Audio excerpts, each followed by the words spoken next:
on today's wrestling news, a forgotten WWE star returns after 16 months. The Bad Blood main event is now planned. I've got a major Roman Reigns update for you. And Jonathan Coachman shares yet another grim Vince McMahon anecdote. I'm Adam Wilborn. I'm Michael Hamflett. And this is the news. Right, let's talk all things Monday Night Raw. A great show last night. We'll be talking about it on our Raw Review podcast, wherever you get the podcast from, a little bit later on today. Of course, Miller will be here with ups and downs. There's ups, isn't it? Probably. But one of the big things that happened on last night's show was the return, or I suppose technically debut, of Odyssey Jones on Monday Night Raw. You may remember him from being drafted to the main roster back in 2023, was it? Twice. Again, he was drafted, not used, drafted again in 2024. He's like, staying on Raw, it's Odyssey Jones. We've got to keep him. Staying. Yes, so to fill you in on what happened, there was the match last night between The New Day and AOP. All the Final Testament were getting involved with it, of course, carrying Cross's gaggle of bastards. When Odyssey Jones appeared, wearing a New Day shirt to even the odds and help out the good guys.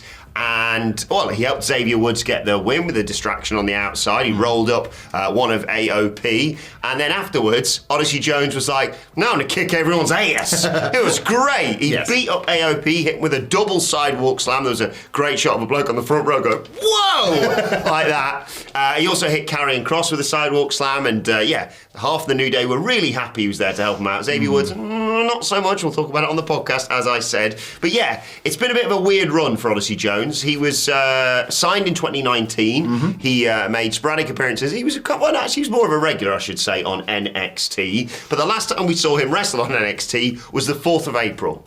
Sorry, the 4th of April last year. He lost to Dijak. He'd been doing the odd matches on the road to WrestleMania on dark matches on SmackDown or the house show tour. He lost 4 consecutive matches to Omos on the road to WrestleMania, basically. But now he's back, he's mint, and Triple H tweeted about Odyssey's debut. Strength, size, star power, and he's only getting started. Odyssey Jones is a game changer. I suppose better late than never for Odyssey Jones right there. I think the fact that he was included in those 2023 and 2024 drafts must have been encouraging for him, albeit with a certain degree of caution that people still get released from higher profile spots than the one that he was in. Yeah, and you're always worried you're going to be that guy of remember that guy that they drafted and did nothing with? It's, I believe, American sports terms on the bubble. Yeah. Isn't it? And I think that was always where he felt, despite the fact, as you pointed out, we'd seen flashes of what the potential was there in NXT. Yeah, we never doubted what he had going for him. It was a weird draft almost. You were like, I thought he was going to maybe have another 6 months to a year in developmental, and then,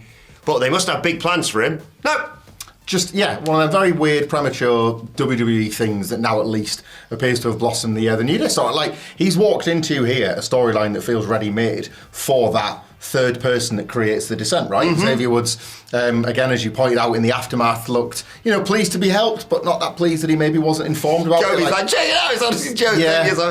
Kofi Kingston's super enthusiastic, going into business for himself a little bit, but they built in the story that Kofi has apparently seen Odyssey Jones while he's been recovering from injury, so there's this idea that in the background, Odyssey Jones has been sat there ready, just waiting for opportunity. So it's not this guy that we found from out of nowhere. It's not just like somebody coming from outer space on the biker mice from Mars. It's like an actual guy grafting and grinding and waiting for the opportunity. I wouldn't mind seeing them. That would be good. And Kofi's stuck out the hand and said, let's go. So there's a nice introductory story there that feels tied to the existing universe. Yeah, really happy for him, really excited to see what happens next. And I will mention, just quickly whilst we're on the topic of Raw, a good night for the big lads, wasn't it? Oh my God. It was a good night for everybody, but Bronson Reed in one of the WWE angles of the year. Even if Stop, he's already dead. Even if it's just ultimately to lose Seth Rollins, and we'll see about that, I guess, but out of nowhere they build up an enormous match between those two. Did you see that segment in the penultimate part of Raw where The Rock and Steve Austin came out together? Sorry, no, that was Damian Priest and Rhea Ripley. Noise! Just absolute explosions for them two, taking out the new and disgustingly improved Judgment Day. Oh, what a bunch of knobheads. It was a really, really tremendous Raw. We recommend you watch it, but obviously if you don't get a chance to catch up, we have happily watched the wrestling for you, and the Raw review will be on the YouTube podcast. I just wish someone would have called Randy Orton as Gunther's first opponent. OTJ. We did. OTJ strikes again. OTJ, baby, one true journalist. I do have a scoop that you weren't able... I'm sure you knew it, but you weren't able to... I don't spoil everything for everyone. He's a good guy like that. Sometimes he dresses up like a grubby aggregator, but reality he's the OTJ, which is why he didn't tell you what Worked Wrestling did on X following Monday Night Raw and the latest interaction between CM Punk and Drew McIntyre. Yes. For those that didn't see it, Punk and Seth were having a back and forth following the events of SummerSlam when Drew appeared in the crowd and he was like, "Guys, calm down." It's so bloody emotional. Got the bracelet out again. CM Punk chased him off into the crowd, and Worked Wrestling, those reliable scoopsters on X, reported that CM Punk versus Drew McIntyre Hell in a Cell is currently planned as the main event of October's Bad Blood PLE.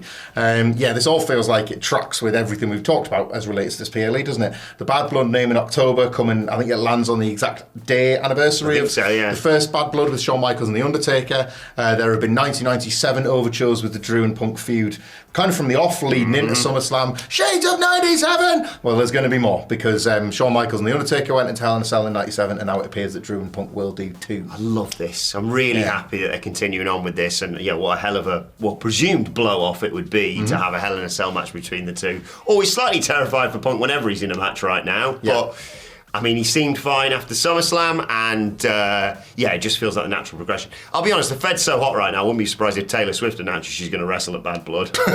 So, or at very least provide the soundtrack. And then it's sort of like the inverse of AEW, where AEW gets in the middle of a Taylor Swift thing, Taylor Swift gets in the middle of a WWE tour and does a house show sort of thing. It's funny you mention AEW actually. Why is that they've got a big show coming up at Wembley later on this month. That's that Taylor Swift tour. There's big things going on across August. My birthday in a couple of days, so still just enough time to post all your presents, or just shove money in an envelope and post it to us if you want. Don't do this. Don't do it. Somebody's going to do it one time. But the real reason I'm talking about AEW is, yes, All In goes down on the 24th-ish, that weekend. I should have probably remembered that. 25th, the weekend of the 24th, that's what we meant to say. Definitely. But on the 25th, we are also doing a What Culture live show before All In. I know what you're thinking, well, that's going to be a real faff. You've got to go to the live show, have a great time with the boys, but then you'll be clock watching and go, I've got to get across London to get to Wembley. That's what I was thinking. No. It's at the Crystal Club, which is mere minutes away from Wembley. You can just use these two things to walk on over after the show finishes during us midday on the 25th. Whatculture.com/tickets, where you can also buy your t-shirts with our faces on, with a whole host of the What Culture Gang's faces on, and more importantly, green and red ups and downs foam fingers, which is a genius idea from one Phil Chambers. Get those not just to flood Wembley Stadium with the green and red, but to appear in Simon Miller's video after the show, where he'll be doing a live ups and downs. He'll be you can have him at the podcast show. He'll be there for that as well. Get your Simon Miller t-shirts, all that good stuff. I expect when I walk out to be a sea of red. Where's Simon Miller? But if the crowd is so big for Simon Miller, what with them all having ups and downs and whatnot, there's probably a second recording that you can go and see, which is Adam Wilborn doing what went down. The B show over here, the other side of Wembley. It's a big stadium. Yeah. Right? But after that, that's where the events end, and we all just have to go home. That's where you're wrong, mate. Well, I'm wrong again. I'm wrong every day about this. Sweet Chin Disco is going down after All In. It is going to be an amazing night. We're all going to be heading over there. There's going to be Max Caster there. There's going to be Prince Nana there. I'm going to be there. I'm not sure what else I'm allowed to say about this right now. Me and Sam from Sweet Chin Disco have been having chats, but he hasn't got back to me regarding what else I'm allowed to say. So I'll say no more. But you get your tickets. What are you flooding up Paul Man's DMs with requests at this point? I'm not doing anything. Look, I'm just saying you might want to be there after All In. Sweet Chin Disco. You, Sam. It's lovely. Yes, and get your tickets right now because they are selling out fast. Whatculture.com/tickets and Sweet Chin Disco wherever you get you search things. Right, let's bring I promised a major update on Roman Reigns. I may have over-exaggerated somewhat. What? He's a babyface. Hot off the presses, Roman Reigns is a babyface. Well, TJ struck again. 4 days after... He's a babyface now. No, pop of his life. I should say this is a genuine report from the brilliant Mike Johnson of PW Insider, who reports that both Roman Reigns and, I should mention, Damian Priest, although you got this again from last night's Raw, both internally now listed as babyfaces on their respective brands. Of course, Roman Reigns is going to be on SmackDown this Friday. Cannot wait for that. But yes, Roman Reigns, obvious, and it's awesome that after... They tried for about 8 years, and then Bab Rach went, I'll do it, and did it in like 2 years, What was basically. it like? So the Shield split up in 2014. Yeah. So we're coming up on 10. Yeah. When he really started getting booed. 2015 Rumble was really, there was no way back. Yeah. Easy. And now here we are. 9 years, doddle. Biggest babyface, well, one of the biggest babyfaces in the company without question now. Yeah. That noise was ridiculous at SummerSlam. And we talked about this a lot on our SummerSlam review and our Raw preview podcast about the excellent job that they've done in turning Damian Priest babyface. Loved the promo last night, and like you mentioned a little bit earlier on, that moment with Finn Balor's knobheads and Rhea and Damian Priest was white hot. Mm-hmm. It's an exciting time. It remains an exciting time to be a babyface in WWE, doesn't it? This feels like remarkably a pattern of like Triple H's time in creative, and that is in such stark opposition to WWE's almost complete inability, Roman Reigns being evidence, complete inability to just build a universally beloved babyface for nigh on 20 years. Like the John Cena story is one of the audience being divided on him.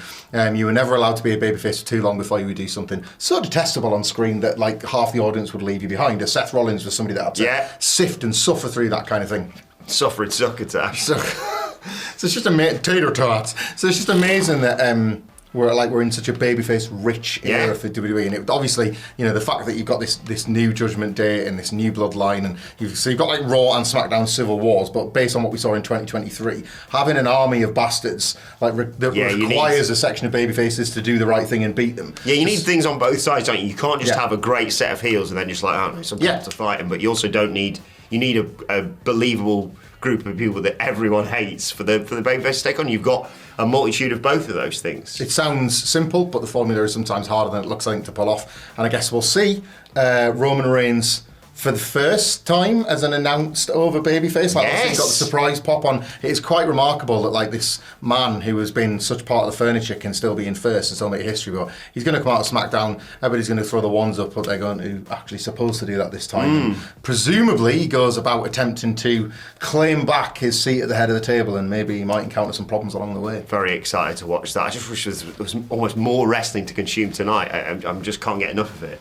Well, there might be just the show that you need, because you see there was a NXT PLE last week. Yeah, that were Great American Bash was last week, unfortunately, though. So what are we going to do this week? Well, now you're the one who's wrong. What? Because it was in fact a 2-part PLE. What? So this week's NXT is subtitled. Oh God, now I forgot. The Great American Bash. God bless United States. Week 2 preview coming later to the podcast channel. Joe Hendry's wrestling, isn't he? He is. It's Joe versus Joe. Yes, but someone's Joe has got to go. Now we've got the rubbish. Yeah, got to bring the mood down a little bit. Jonathan Coachman has a Vince McMahon story, and we'll wrap this up here.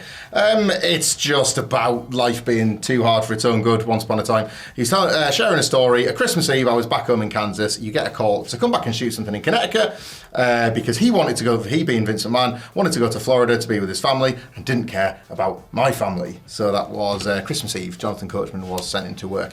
Sounds absolutely awful, and one of the million stories we've heard. It's not surprising, is it? No, like everybody, that, again, I say this all the time, but for years and years and years, you would see it in documentary talking heads and the like, where like Vince McMahon wouldn't ask you to do anything he wasn't prepared to do himself. That's bad. Like people used to say, champion this is like some sort of like a titan of industry. No, that's what we now know as gaslighting. We just didn't have a language for it back then. Exactly. So if anybody does that to you, tell them to off like carrying crossword. And we all get to say that to Vince McMahon every single day. Yes. So yeah, thank you for that nugget from Jonathan Coachman. But let us know your thoughts on everything we discussed, what you'd like to see Odyssey Jones and everyone we've mentioned do next in the comments section below. And join us later on today. We've got a big story about some AEW stars potentially making the leap to WWE. Join us for the afternoons for that. And whilst you're waiting for that, why not watch this video right here? See you later.